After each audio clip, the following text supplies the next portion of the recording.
ஒன்றிய அரசுக்கு எதிராக தமிழ்நாடு முழுவதும் இடதுசாரிகள் மற்றும் விடுதலை சிறுத்தைகள் கட்சியினர் கண்டன ஆர்ப்பாட்டத்தில் ஈடுபட்டனர். ராணிப்பேட்டை மாவட்டம் முத்துக்கடை பேருந்து நிலையத்தின் முன்பாக வணிக ரீதியிலான மற்றும் வீட்டு உபயோக எரிவாயு சிலிண்டர் விலை உயர்வு மற்றும் ரயில்வே ஊழியர்கள் பணியிடை நீக்கம் செய்யப்பட்டதை கண்டித்து ஒன்றிய அரசுக்கு எதிராக இடதுசாரி கட்சியினர் கண்டன ஆர்ப்பாட்டத்தில் ஈடுபட்டனர்.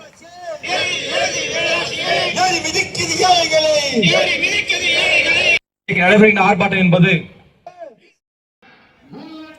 இதேபோல் திருவாரூர் பேருந்து நிலையம் முன்பு இந்திய கம்யூனிஸ்ட் கட்சி மற்றும் மார்க்சிஸ்ட் கம்யூனிஸ்ட் கட்சி உள்ளிட்ட பல்வேறு கட்சிகள் ஒன்றிணைந்து ஒன்றிய அரசை கண்டித்து மாபெரும் கண்டன ஆர்ப்பாட்டத்தில் ஈடுபட்டனர்.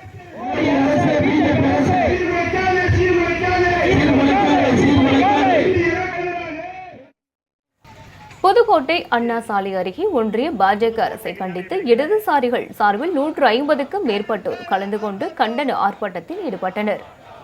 இடதுசாரி நடத்துகின்ற கைவி